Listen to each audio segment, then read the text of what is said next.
Assalamualaikum warahmatullahi wabarakatuh. Hari ini kita bertemu lagi di mapel trigonometri dasar, ya, matematika trigonometri dasar.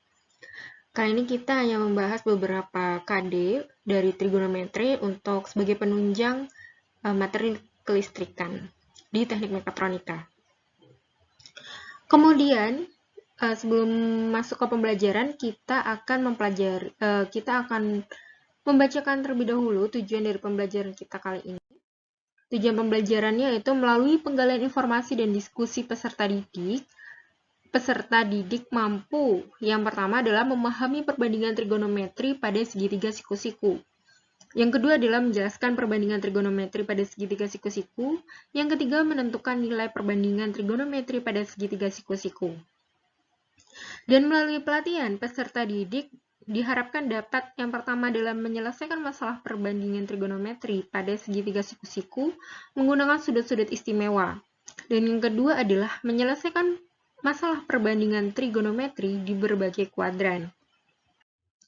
Nah, kali ini kita yang akan kita pelajari yaitu dari peta konsep ini, dari trigonometri ada pengukuran sudut, yaitu kita menjelaskan definisi sudut, ukuran sudut, dan ukuran sudut dalam radian. Lalu yang berikutnya adalah perbandingan trigonometri satu sudut. Dari materinya adalah perbandingan trigonometri dalam segitiga siku-siku. Yang kedua adalah perbandingan trigonometri sudut-sudut berrelasi atau di berbagai kuadran. Yang berikutnya adalah pengukuran sudut. Nah, pengukuran sudut itu tanpa kita sadari sebenarnya di sekitar kita itu terdapat berbagai benda di sekitar kita yang mempunyai sudut, ya kan? Sebenarnya ada seperti penggaris, meja, ya kan? Sudut jendela, dan lain sebagainya. Seperti pada gambar di bawah ini, ada lemari, ada meja, kursi, jendela, ya kan? Ada cermin kadang mempunyai sudut juga, dan lain sebagainya. Secara alami itu bisa membentuk sudut. Nah, kita apa sih definisi sudut itu? Jadi sudut adalah daerah yang dibatasi oleh dua garis dan titik. Sudut dilambangkan dengan seperti lebih dari ini. Ini adalah sudut atau huruf-huruf Yunani seperti alfa, beta, theta, dan gamma, dan lain sebagainya. Satuan sudut yang biasa digunakan adalah derajat dan radian. Alat sederhana yang biasa digunakan untuk mengukur besar sudut adalah busur lingkaran. Nah, busur lingkaran ini kita sudah mengenalnya sejak SD untuk mengukur sudut secara manual dan sederhana. Tapi untuk yang lebih kompleks, kalian sudah ada cara pengukuran sudut yang lebih canggih lagi. Kemudian kita masuk ke sudut. Sudut akan bernilai positif jika putaran berlawanan arah jarum jam. Apa sih arah berlawanan jarum jam? Ini ke arah sini. Ya kan, tadi ke arah sini, sehingga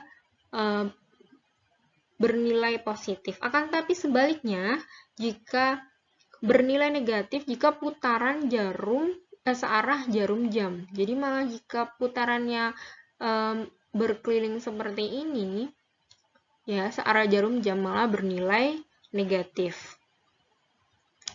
Baik, kemudian ukuran sudut. Kita masuk ke ukuran sudut. Yang pertama adalah satuan derajat. Satuan derajat secara umum, ya kan satu putaran lingkaran itu adalah 360 derajat. Sehingga satu derajat adalah 1/360 putaran. Nah, bagaimana dengan satuan radian? Untuk satuan radian, kita misalkan ini ada suatu lingkaran, ya kan? Ada lingkaran yang terus kita tarik garis, yaitu garis A dan garis B, dan titik pusat dengan O, sehingga membentuk sebuah sudut, yaitu sudut AOB. Dalam radian yang didefinisikan sebagai sudut AOB adalah panjang AB, ini panjang AB-nya, panjang AB per jari-jari. Sehingga karena panjang AB sama dengan R, ternyata panjang AB-nya itu adalah sama dengan R-nya. Sehingga sudut AOB adalah panjang AB per jari-jari sama dengan, kan tadi panjang AB juga sama dengan R, maka R per R. Ya. Sehingga R per R. Lalu apa sih hubungan satuan derajat dan satuan radian itu? Kemudian di sini ada lingkaran. Di sini itu ada lingkaran ya kan.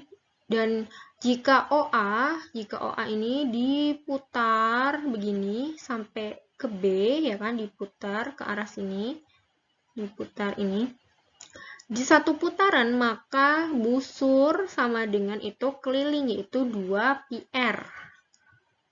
Sehingga sudut AOB tadi itu panjang AB per R, itu panjang AB-nya tadi adalah 2 kelilingnya, yaitu 2πr, sama saja per R, yaitu menjadi 2π radian. Sehingga satu putaran itu sama dengan 2π radian. Dan 2π radian, sehingga pi radian, ya kan, sehingga pi radian ini kan bisa menjadi 2π radian sama dengan 360 derajat, maka pi radian adalah 360 derajat dibagi 2, sama saja dengan 180 radian. Ini ya, 180 radian. Kemudian, maka menjadi pi radian sama dengan 180 derajat, sehingga 1 derajat sama dengan pi per 180 radian. Mari kita coba di contoh soal. Nyatakan besar sudut berikut dalam satuan derajat. 2/3 derajat, ya kan? 2/3 derajat. Nah, untuk 2/3 derajat ini, satu putaran adalah 360 derajat. Maka berapa derajatnya? Maka kita tinggal kalikan 360, berarti 2/3 kali 360 derajat, ya kan? Ini bisa dicoret jadi 120 ya kan? Maka menjadi 240 derajat. Kemudian 3/4 pi radian, berapa derajatnya? Nah, ini tadi. Tinggal dikalikan dengan 180 derajat. Dikalikan ini ya, tadi nih. Dikalikan ini. Nah, berarti sama dengan 3/4 kali 180 derajat. Ya Allah, 3/4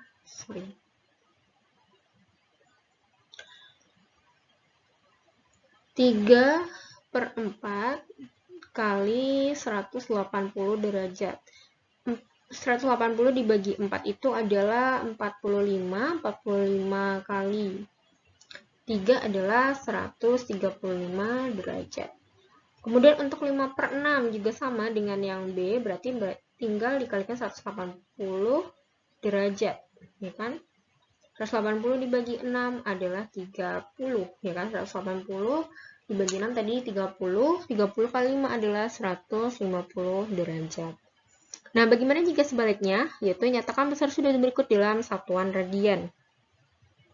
Nah, jika tadi satu putaran adalah 2π radian, maka 2/3 putaran berapa radian? Maka dikalikan 2π radian. Maka 2/3 kali 2π radian sama dengan 2/3, berarti menjadi 4/3 pi radian. Kemudian bagaimana jika 225 derajat menjadi radian, satuan radian? Berarti ini ya, menggunakan yang ini.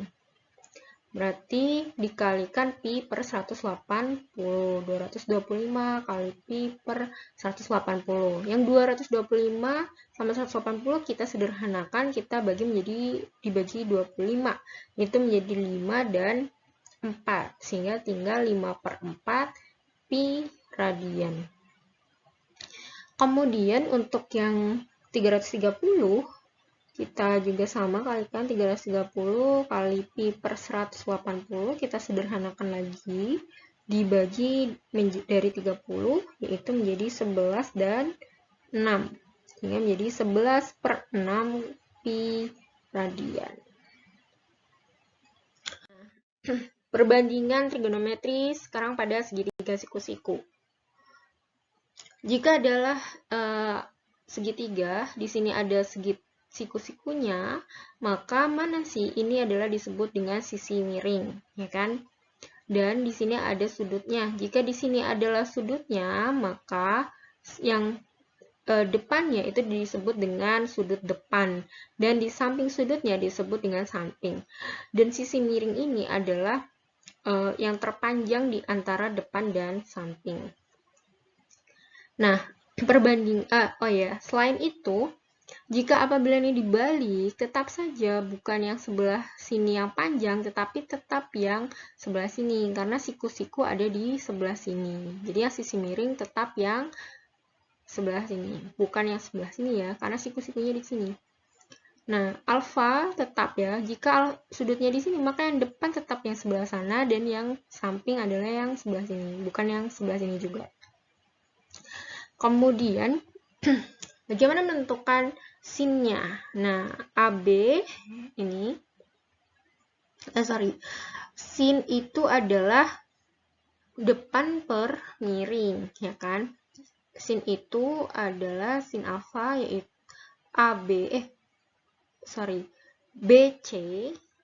BC per AB, yaitu A per C, ya kan, sama dengan sin alfa. Terus AC per AB itu sama dengan B per C, yaitu cos alfa. BC per AC sama dengan A per B, yaitu tan alfa. Sedangkan kosek itu adalah kebalikan dari sin, atau tinggal dibalik. Tadi jika sin itu BC per AB, berarti kosek adalah AB per BC, sama dengan C per A, atau sama 1 per sin A, itu kosek. Sek juga kebalikan dari cos, dan kotangan adalah kebalikan dari tan. Dan untuk lebih mudah adalah untuk mengetahui adalah sin itu adalah depan per miring. Jadi depan itu adalah sudut sisi di depan sudut, itu namanya depan, dan per miring, atau kita biasa sebut dengan demi. Terus cos itu samping per miring atau sami, dan tan itu depan bersamping atau desa. Jadi biasa kita sebut namanya demi, sami, desa. Kemudian contohnya, perhatikan segitiga siku-siku di bawah ini, tentukan nilai dari sin alfa, cos alfa, tan alfa, sin beta, cos beta, dan tan beta. Di sini ada dua sudut, yaitu theta dan beta. Kita mulai dari theta.